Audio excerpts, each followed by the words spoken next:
Today is February 16th. It snowed all day at my house, but down in Bradenton, the sun is shining, blue skies, and we're getting our fill of photos and videos that get us talking. Let's do it. You're listening to the Bridge to Buctober podcast.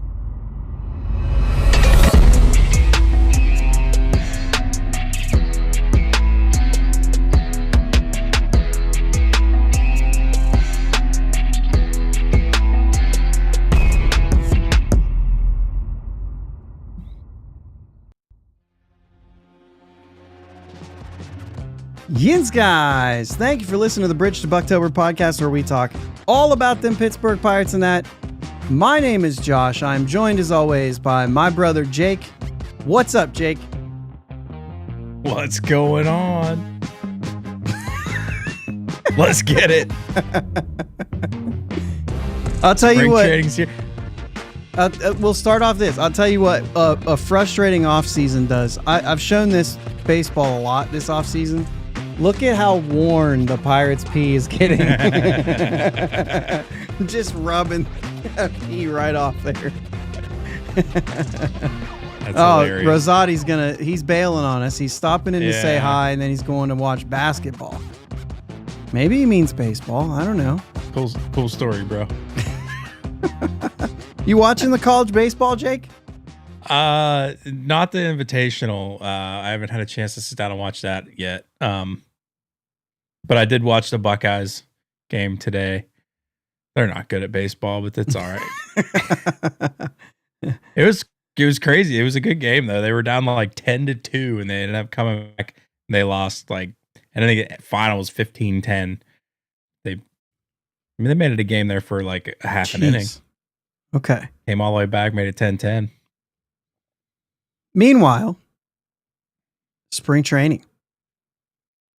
Yeah, so this is like the week I always get to wear the shirt you got me, right? It's officially the new year when pitchers and catchers report. So I rocked it a few times this past week. Yeah. It's really cool. I don't wear it a ton. Yeah. Well, you can wear it all off every season. spring. Like from New Year's till, you know what I mean? That's kind of your window. Yeah, I've wore it like 8 times since New Year's. That's fair. Then it'll go away until next year. It's like a Christmas sweater. You only get so long to wear it. Mm-hmm. Anyway, lots of videos, lots of bullpens. Some live ABs came up.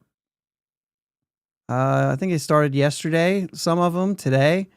And so we got some stuff to talk about.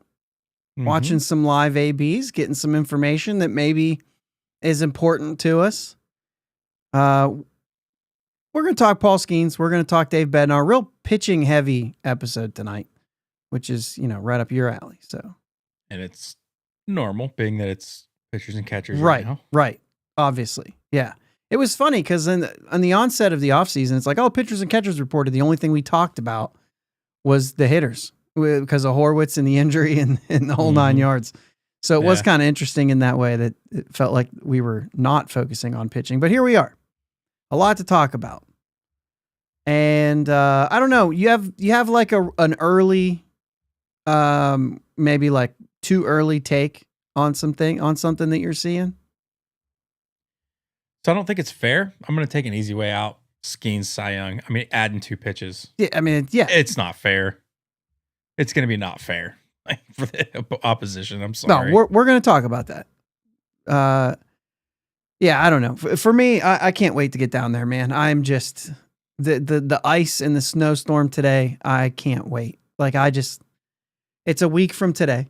Around this time next week, I'll be on an airplane, and so we'll figure out something for the show next week. Don't worry about it. We're gonna figure out the show, so we'll get it there. Bucko Mike's opening some baseball cards again tonight. Not good. I got some of my Series 1s. Opened up already. We got a few of them. Got some pretty cool cards. Nothing wild yet.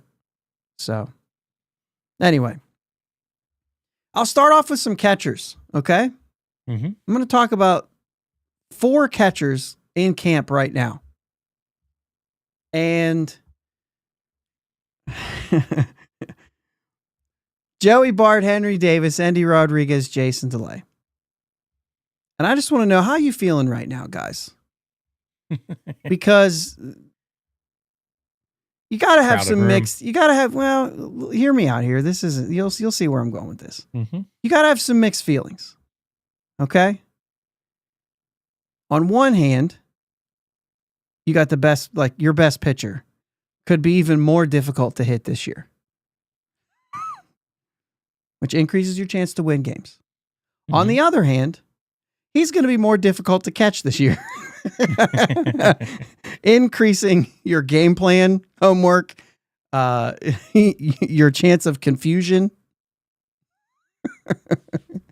Yeah. So now you see where I'm going with this. We're not talking about the catchers. We're talking about Paul Skenes adding 2 pitches, 2 fastballs, something that him and the Pirates talked about at the end of the season last year as like a game plan of the offseason.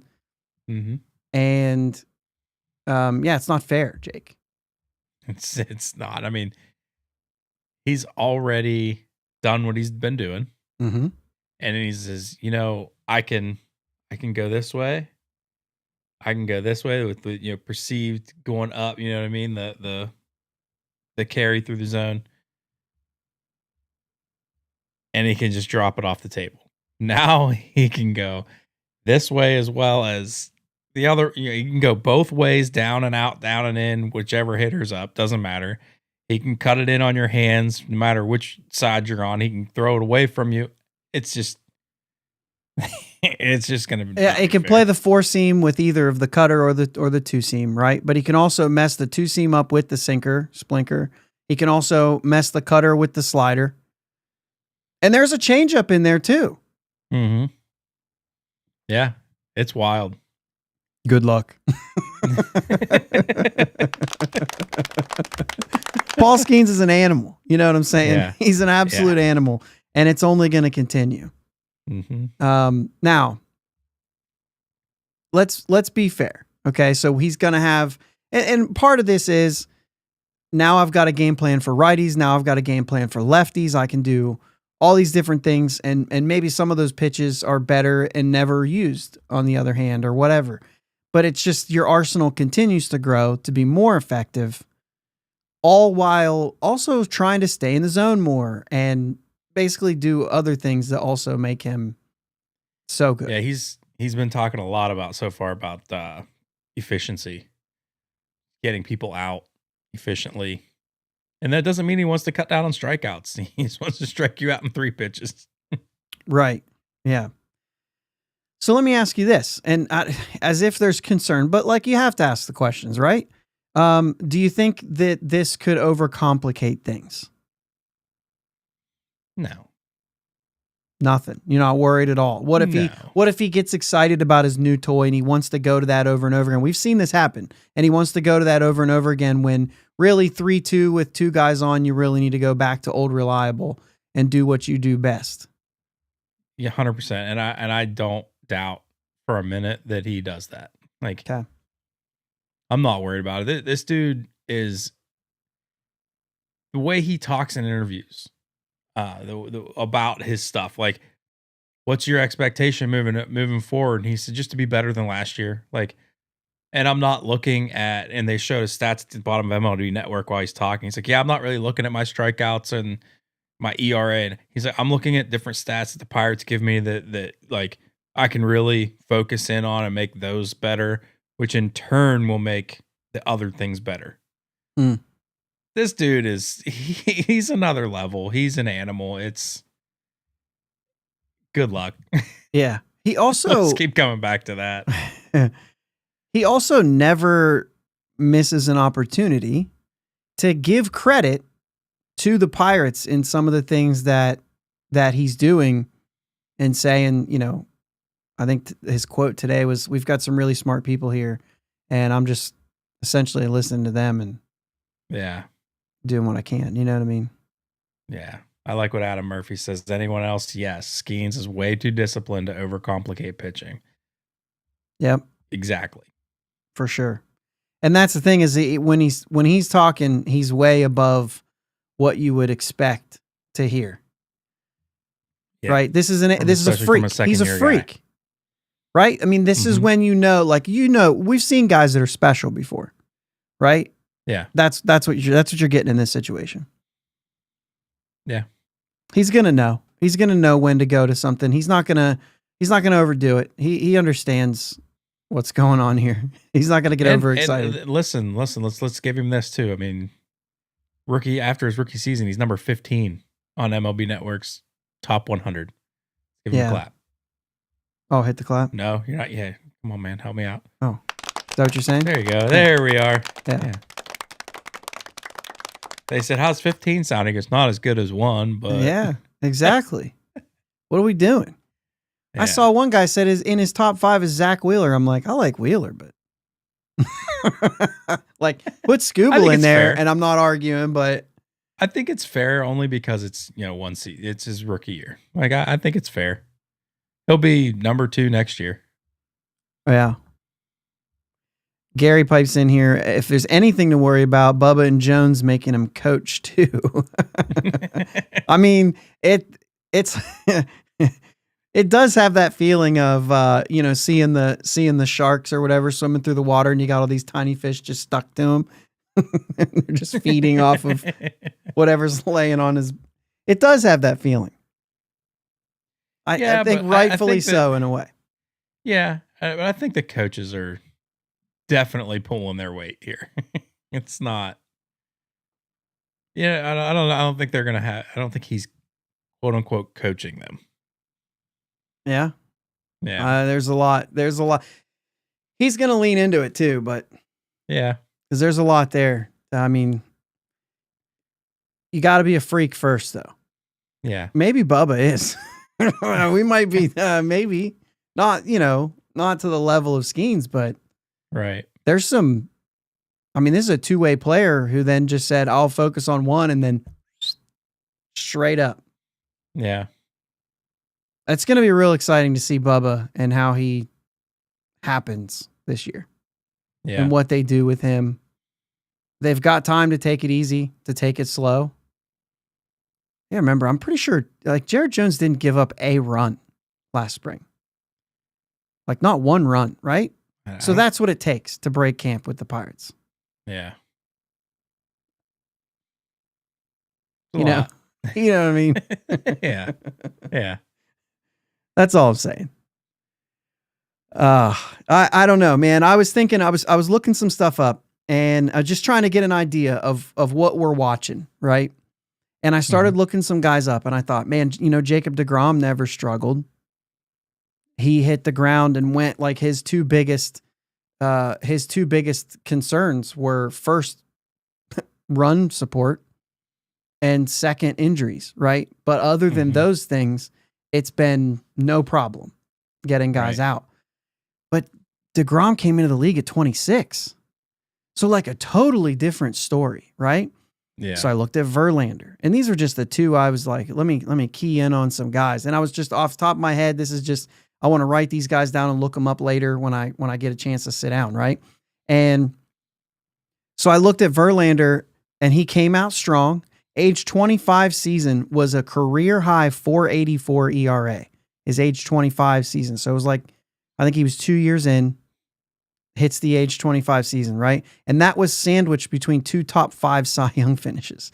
Lost 17 games that season and won 19 the next year. Led the league in losses to leading the league in innings, strikeouts, wins, starts, the whole thing. So like, you know what I mean? He had one bump in the road at a 4.84 ERA. He's been great ever since, right?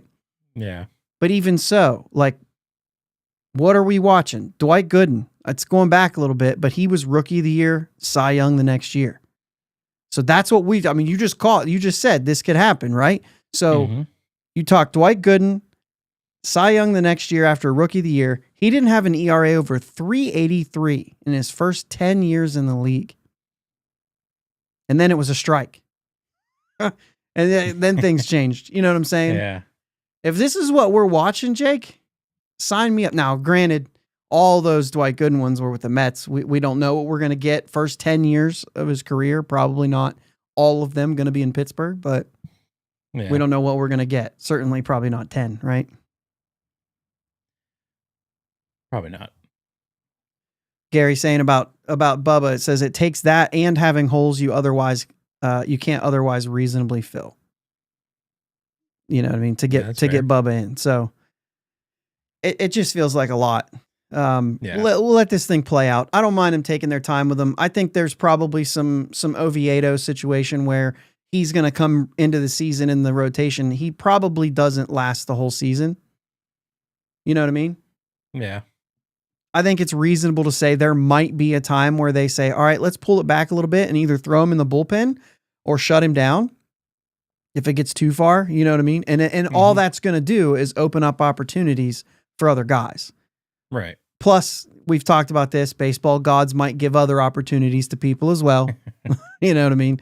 Yeah. So there's all that. So I don't know, man. I'm excited to watch this starting pitching staff and to see how this season goes, because it could be really interesting. Yeah. It'd be special.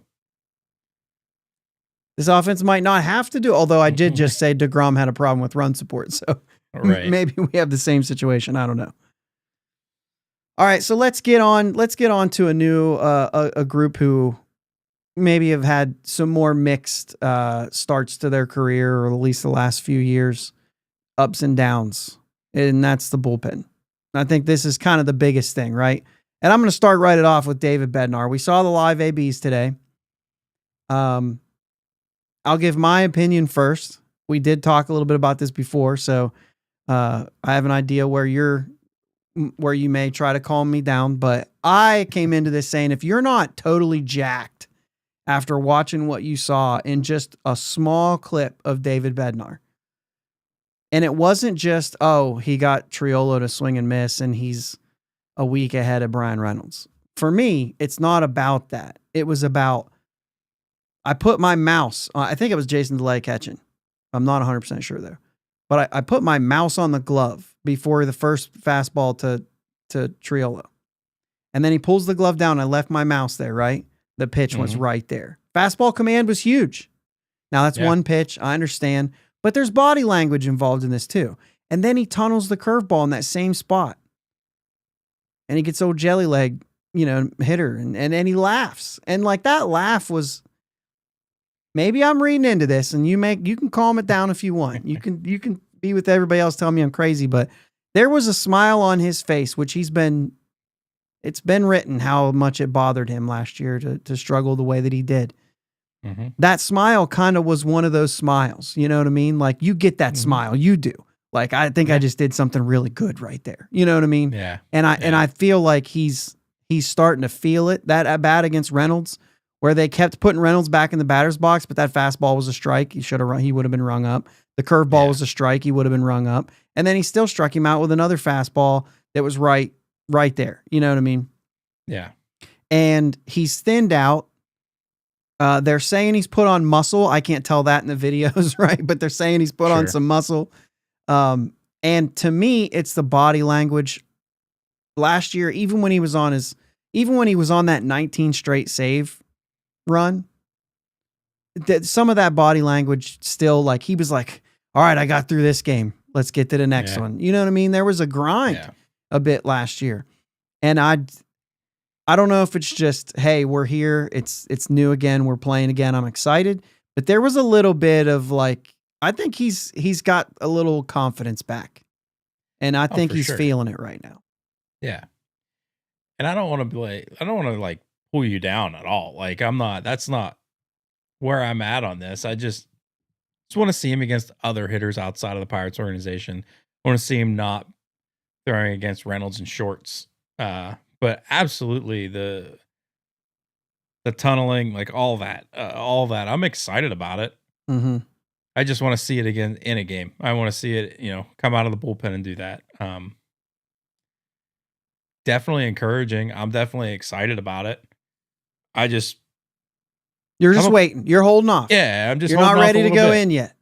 Yeah, I mean, I feel like he looks different. I feel like he obviously feels different.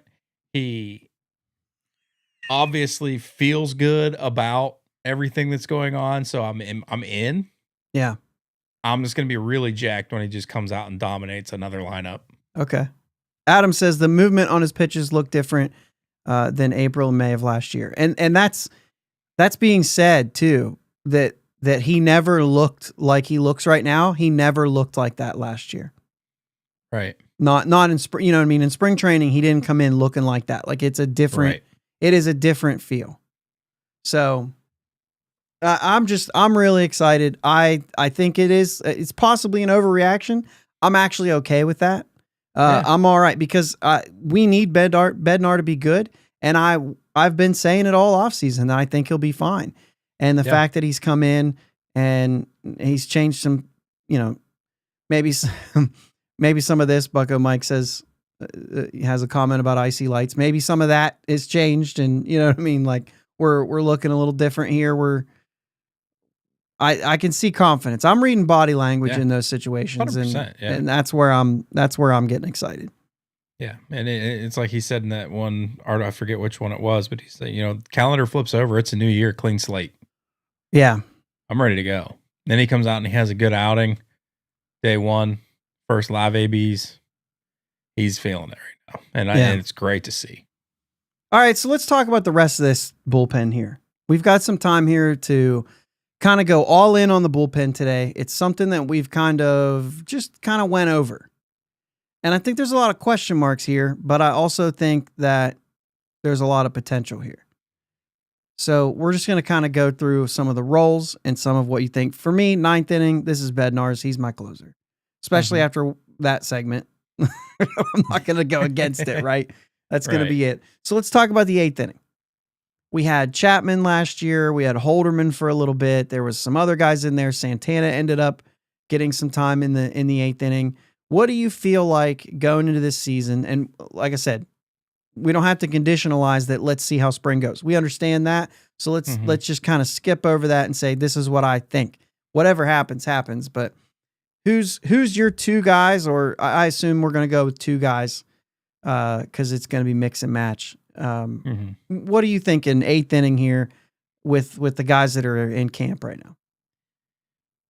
Without saying, depends on who's up, without saying that, I think you're going to get Holderman and you're going to get Santana. I was like, name just left me. I think you're going to get those two guys, get the bulk of the setup. And you could see that at any moment be like 7th, 8th, like Holderman, Santana, or Santana, Holderman. I think those are kind of your 7th, 8th guys. Typically. 7th, 8th, or 8th? I'm looking at those two guys are going to be your horses, like to hold down games. 7th, 8th. Okay. Mostly 8th inning for both of them, but just depending on. I mean, if it's a big game, I'm busting both of them. 1-7, 1-8. You know what I mean? If they're both available. Okay. But I think those are your two guys you're going to rely on the most for that 8th inning. I'm not sure about the lefties. The lefties, I honestly. Well, that one is going to have to just play out because they're all kind of like the same level to me. Okay, so what I've got here is I've got Holderman and Santana, and for me, that's the 8th inning, and so I'll use that accordingly, right? Mm-hmm. But that's how I assume that's the role there, and for the lefties, that's matchup. If there's a matchup in the 8th inning, you go with one of the lefties. If it's a great lefty matchup, right? So I think that's going to be the same for 7th and 8th for me. It's lefties are forever a matchup thing for me. I'm not. I mean, unless you have Aroldis Chapman or Tanner Scott or Josh Hader, for me, Tony Watson in his prime. You know what I mean? Like those guys are. But I still would have preferred Tony Watson being a left-handed guy, not the closer Tony Watson. That would like. I would have preferred that he was. I guess he still was like your 8th inning guy, no matter what. He got guys out. Yeah. He didn't care what. That's true. So Tony Watson's in that category too. Billy Wagner. You know, if we're going back, but other than that, it's going to be for me. It's going to be matchup. So I'm not going to claim those lefties for any innings. It is all based on matchup for me, especially because I think the guys that we have, I think that's the best. I think that's the best path for sure. For success. We don't have an elite lefty. We do not. Right. So for the 7th inning, I have Mlodzinski and Kyle Nicholas. And that's kind of how I did this, right? I thought I've got an 8th inning. I've got 2 guys. I've got 2 guys for my 7th. I'll figure everything else out. Obviously, if you have to dip and go to some of those guys early, it might change one of those 8th inning guys that you might be throwing on the same day. You know what I mean? Yeah. But if you've got 162, and guys are going to go 60 innings, like there's still some games to come up. You know what I mean? So I'm not going to lie. If we're playing the Dodgers and we're 1-1 in the series and we're winning 3-2 in the 7th inning, I'm going Holderman then Santana or Santana then Holderman. Sure. I guess to the 9th. You know what I'm saying? Like I'm rolling with it. I'm putting my best out there to try to take a series from the Dodgers. But you could have that lefty matchup and you could be throwing in one of the lefties there, or you could have, barring the matchup. I'll be honest with you though. I'm not out on Mlodzinski or Nicholas. Mike says here, Nicholas is going to take a big step forward. That Jacob Stallings trade might finally pay off. And I'm telling you, like, I think Nicholas has the stuff to push one of those guys out of the 8th eventually. Sure. I mean, obviously we have to wait and see. I think right now, this is kind of where I'm going with this. So, okay. So what are you thinking there? 7th inning. What was your thought process on that? Are you landing the same, or were you trying to throw lefties or whatever in there? No, I mean, I agree with you. Especially with the group of lefties we have, you got to just put them in when you can, when it makes sense. They're not getting a spot. You know what I mean? You're not designated a spot. You're going to pitch when we need you to pitch. That's it. But yeah, I'm actually. Who did you say? I had Mlodzinski and Nicholas. So you've actually got a little bit of Santana going to the 7th inning too. So you might only have one guy here. I don't know what you're thinking. I kind of land on the same area as you got. Like I said, the time I'm going to use Santana or Holderman in the 7th is kind of like a situation I just said. Like if it's big time. And they're both available. We know how this is. They're not going to throw 3 straight days. Yeah. Stuff like that. Yeah. Anytime I can take a series, maybe against a top division opponent, or even just a top team in baseball. So are you in a situation where it's a trust issue with Mlodzinski Nicholas, or No, they could definitely change my mind. Okay. I mean, it's not. It's just I'm going to throw my best to, and then because I don't feel bad about the next day if I need to use Nicholas and Majinski in the 7th and 8th. Mm-hmm. Like I'll roll the dice with that to get the big one. You know what I mean? To try to secure that first big one, and then the next day I still feel confident that those two guys can get the job done when I need it to. You got to trust somebody, right? And so if, I guess I was thinking to myself like, well, but if you send Holderman out there and he walks 3 guys, then you got to bring in Santana. And if you don't have him available, you can't do that. But I mean, you got to trust somebody. You're going to throw one of those guys in there. So I guess that's fair in the same way. All right. So what about the lefties? Let's talk about those guys, because we've got Caleb Ferguson, we've got Tim Meza, we've got Ryan Baracki, who's on a non-roster invite. We've got Joey Wentz. I got the list here. Yeah, that's all of them. So we've got Joey Wentz, and the only other guys in camp right now for non-rosters are Solomito and Hunter Barco.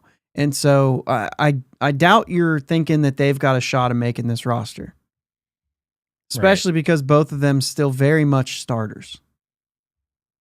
Yeah. Okay. So who do you got here? There's 3 guys. There's essentially probably 2 spots. I would think 2 spots for lefties. Maybe you're thinking maybe all 3 have a path, but I think to start the season, and barring anything crazy, I think you're going to have Ferguson and Meza in the bullpen. I think Baracki and Wentz end up in AAA as depth. Yeah, I mean, Baracki's got to boot someone, right? So that's the hardest path. Right. Outside of an injury, I would agree. I think it's going to be Meza. I think it's going to be Ferguson. I think even if one of them have a bad spring, it's going to be those 2. Yeah. So I think it's pretty easy. So we've named Bednar, Nicholas, Holderman, Majinski, Santana, and 2 lefties. We've got one more spot, right? 5 starters, 8 relievers. We've got one more spot. 40-man guys, Brett DeGoss. I think it's DeGoss. Brett DeGoss, whatever it is. Chase Shugart, Peter Strzelecki, Braxton Ashcraft, Mike Burrows, Johan Oviedo. We don't really know. Those guys kind of going after, we assume Oviedo gets that last rotation spot. I think is fair to assume he's the guy. Mm-hmm. But, so I don't know. That's there. Oh, this is a big one here. Michael from 412 Double Play says Wentz doesn't have an option. So I mean, he's a guy to watch. I also think, and maybe somebody's got something to disagree here. I think they'd be all right to DFA, like to put waivers on sending him down, and see if he can go unclaimed or whatever for that depth. But I think they're prepared with Baracki there. I guess there's not a lot of lefties though, so that is interesting. Does well, I got it right here. I was going to say, do the other 2? Because I mean, we might have more than that.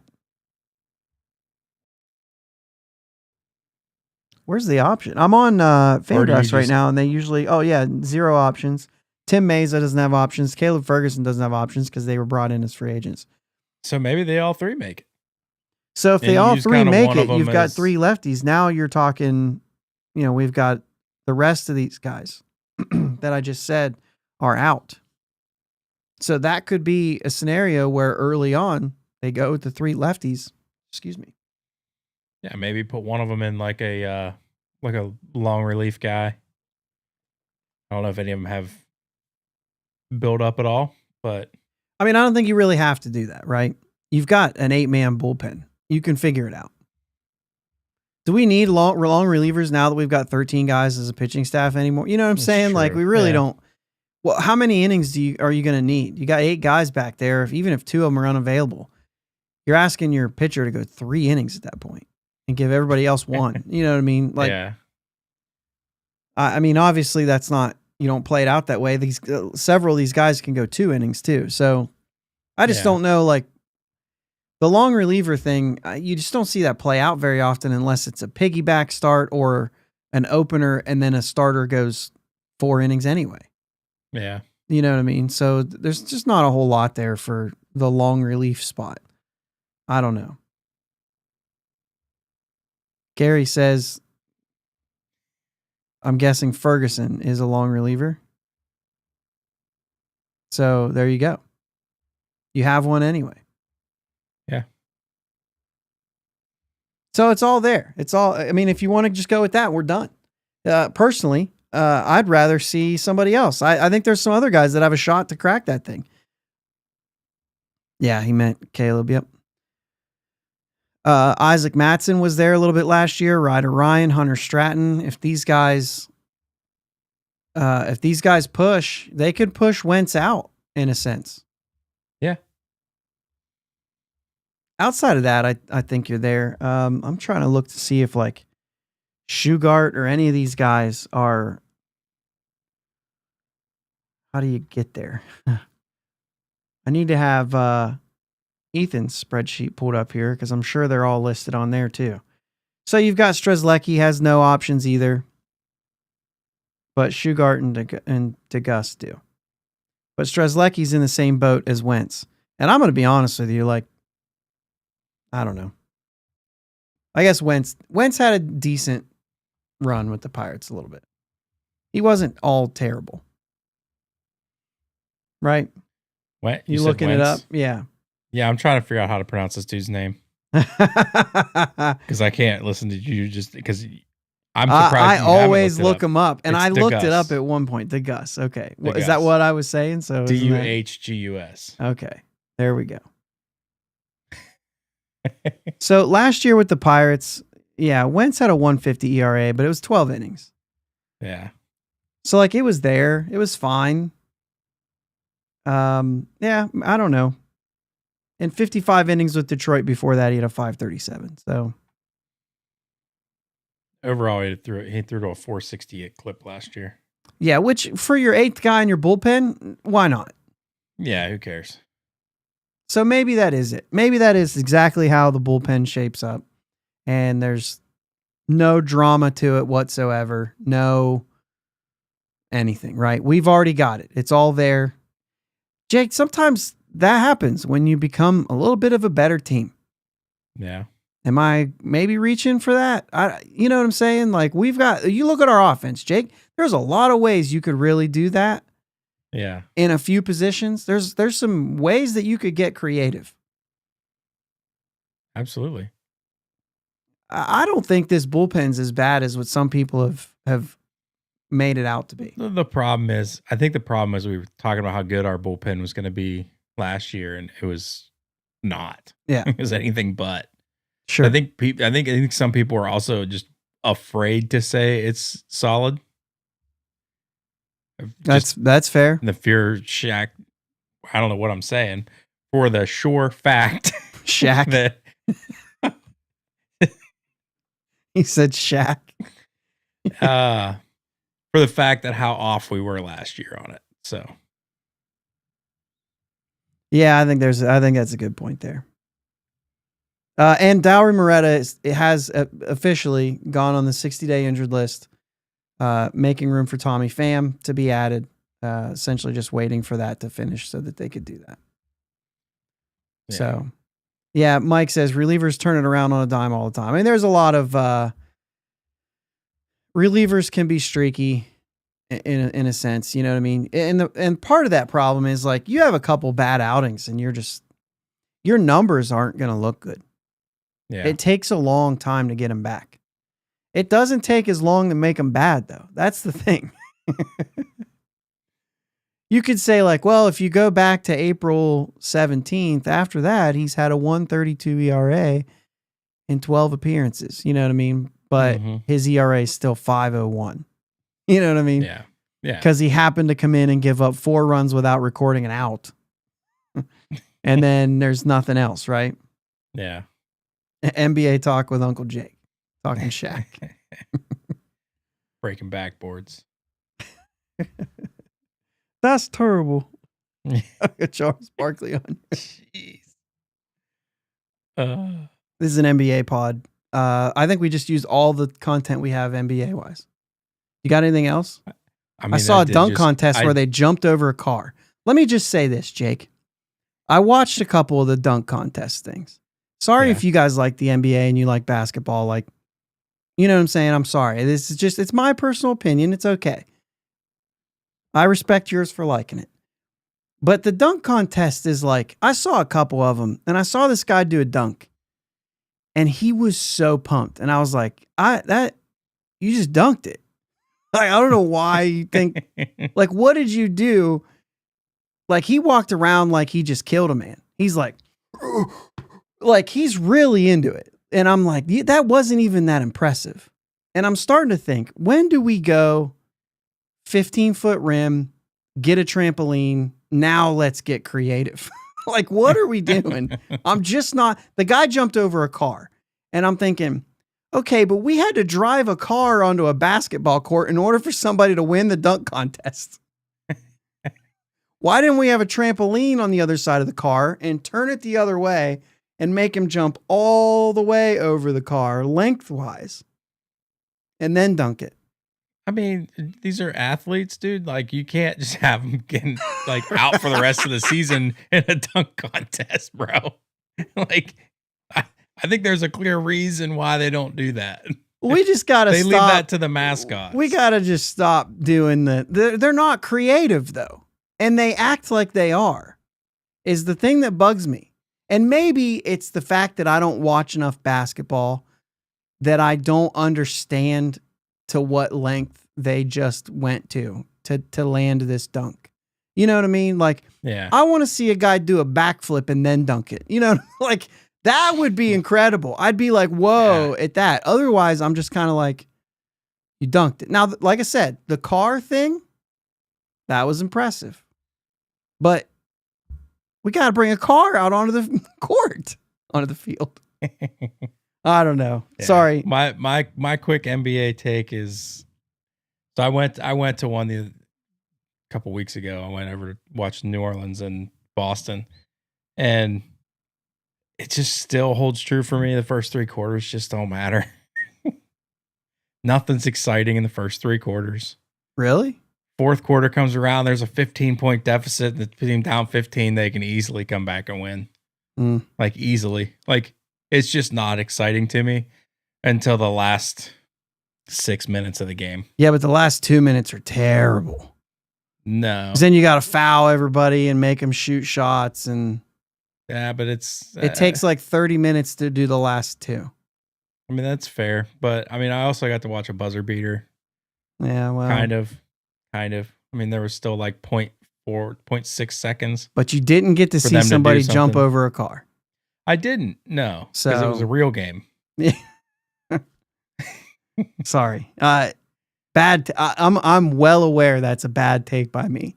But I would love to see the trampoline slam dunk contest. It's called slam ball. The thing. Is it really? The court is basically trampolines. Okay. The rims have like okay stuff around, like padding around them and everything. And I think there's like 4 small trampolines around the hoop. Okay. And then you can dribble out here, but it's, yeah. All right. Well, maybe I have to look up slam ball or whatever. It's not worth it. Okay. I mean, you can. All right. So anyway, back to the bullpen, because Gary does say many are also kids and kids take time.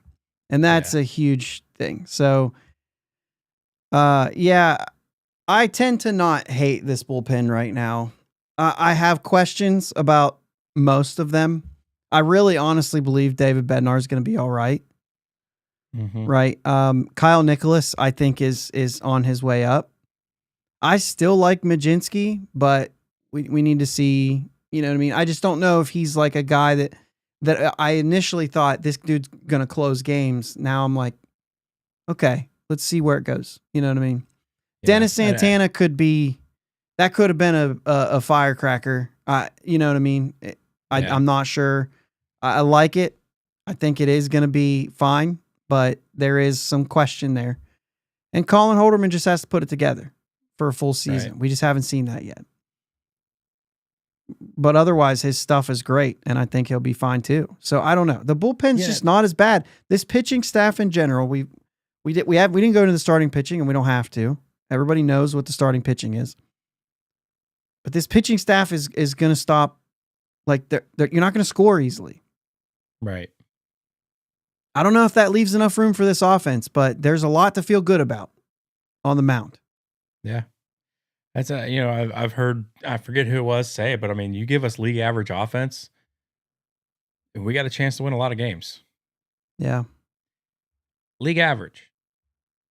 We're not asking to be a top 5 offense. Yeah, but Jake, league average offense. That's a big jump from last year.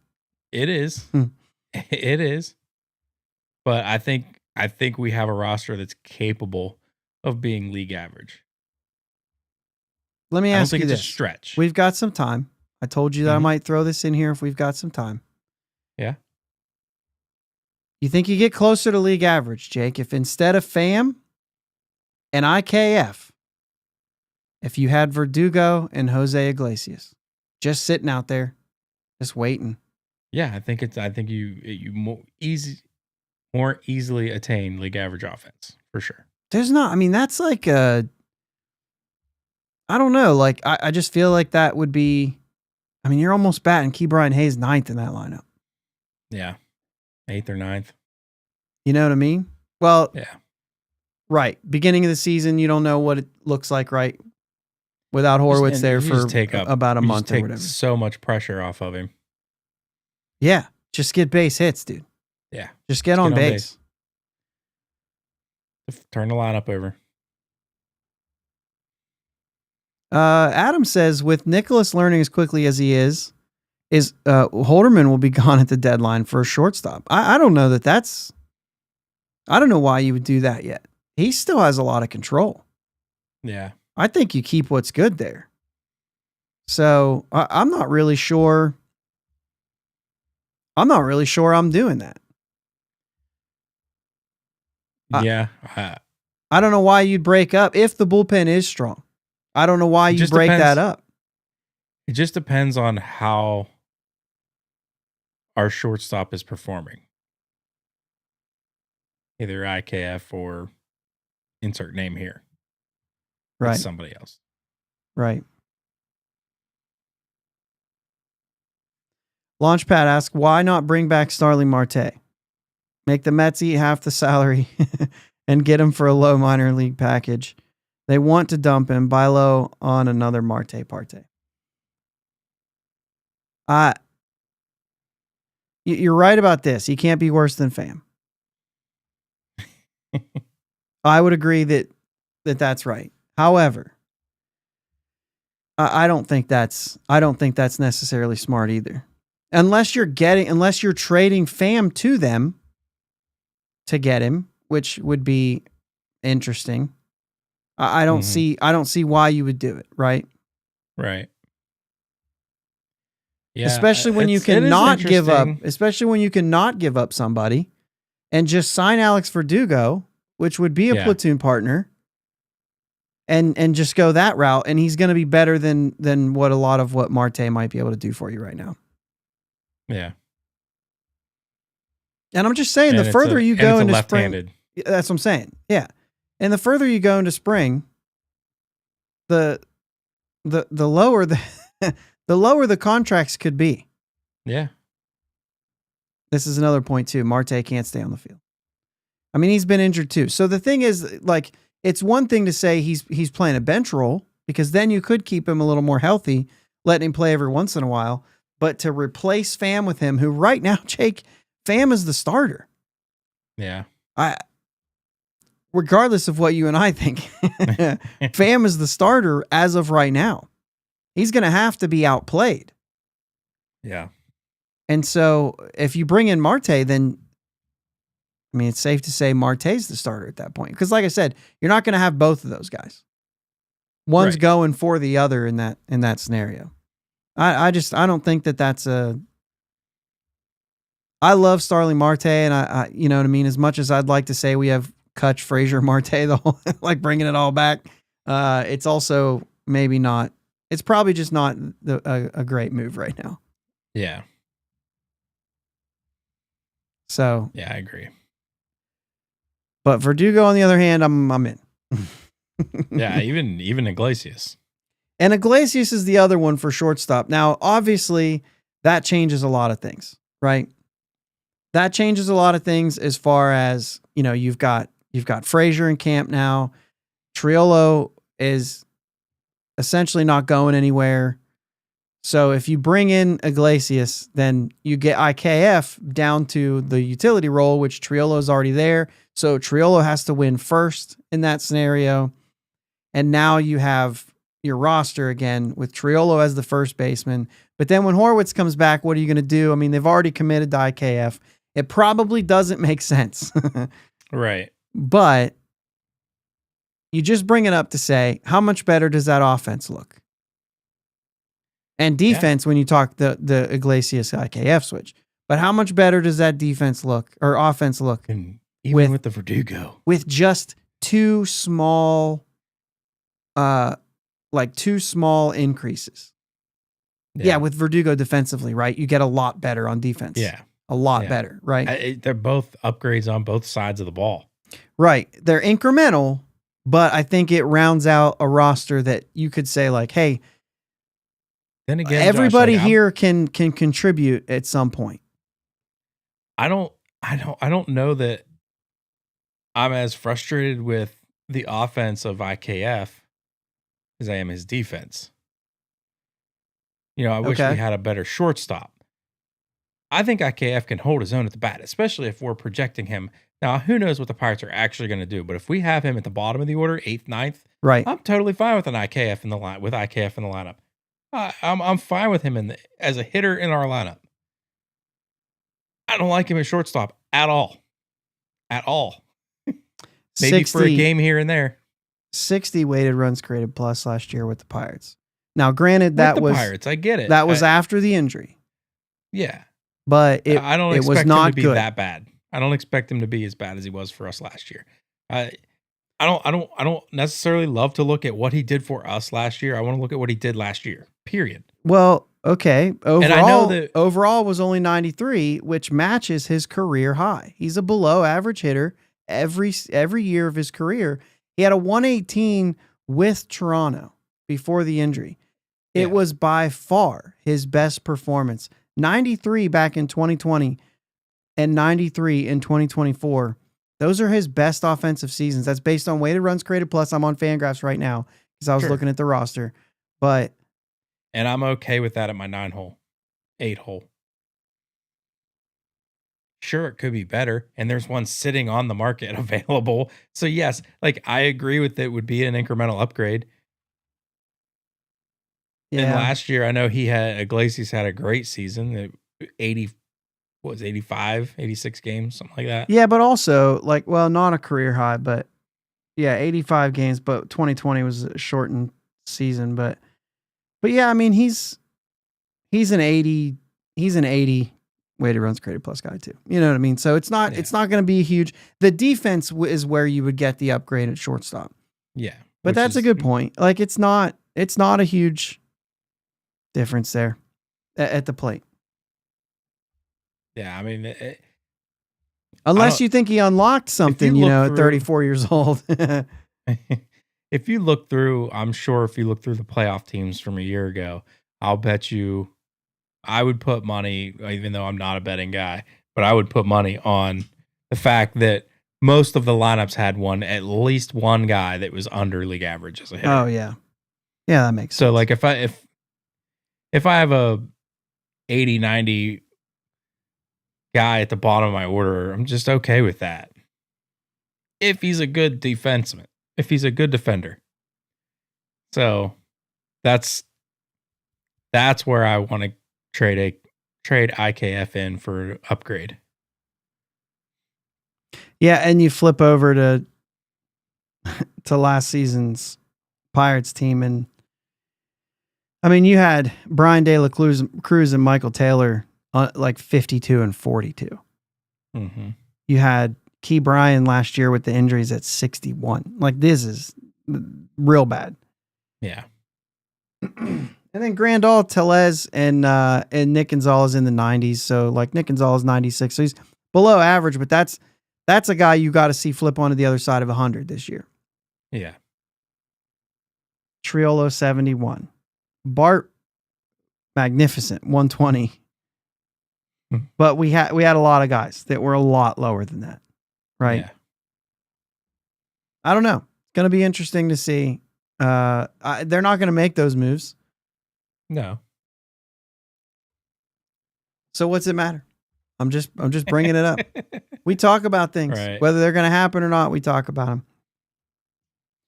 Well, just a couple more minutes. They're not. Right. A couple more minutes here. You got anything else to add? Anything you're seeing in spring training? Just the sheer excitement on the players' faces and all the smiles, all the sounds, all the pops, all the cracks. It's just a great time of year. Yeah. Also, that AAA rotation is going to be electric. Mm-hmm. Assuming Ashcraft and Burrows are down there, and you got Chandler and Harrington, and who knows who rounds that out. If I don't think Barco's there yet, but yeah, a couple of guys knocking down there. Maybe Sullivan, or maybe it's one of these. Maybe it's Carson Fulmer. You know what I mean? Just to throw a guy in there until you get a guy up, but like still, that's exciting too. Yeah. I got to tell you, man, one thing this team's getting right now is pitching. We like to talk about how they're useless, but if you're dogging the pitching, you're not getting the, see, Gary says Sullivan. If you're not getting the, if you're not getting on the pitching train, like there's other people who are. I watched Baseball America talk about it, and they're saying that this is a possibly a top 5 pitching development organization right now.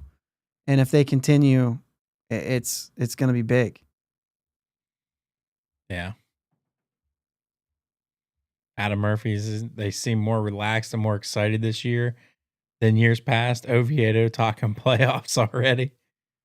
I mean, you're going to get a lot of that. Right. You're going to get a lot of that. They're going to believe they can do it. I think the quote was like, let's make some noise. Let's see if we can get to the playoffs or something like that. Like it's all there. I'm just, Bucko Mike says Oviedo and Ferguson will be the piggyback 5th man. Did they say that they were going to give him a chance to start? Is that what I'm missing here? So. That's what I think I forgot entirely. When we go back to that and we, Gary saying him about him being the long man and things like that. I am now remembering that there was talk about him getting an opportunity to start. I do remember that, which does open a window for Joey Wentz. I'd totally forgotten about that. That's why going live was like so much better, right? Because you just got people saying, stop, you dummy. Yeah. Fact checkers. Yeah. All right. My only closing remark is, hey, Jack, go get a first base mitt and jump into the reps. You never know. Yep. I like that. You got the power there. I'm just saying, don't be surprised if you see him taking grounders there this spring at some point. Not saying they're going to do anything with it. Let's get a feel for it. I don't know. Yeah. Let's go Bucks. Let's go Bucks. Thanks again, guys. Always appreciate it. Thanks for listening to my dad and Uncle Jake on the Bridge to Buctober podcast. Follow them on Twitter, Facebook, and Instagram at Bridge2Buctober. Don't forget to subscribe so you know when new episodes are released. Clear the deck, cannonball coming, and let's go Bucks.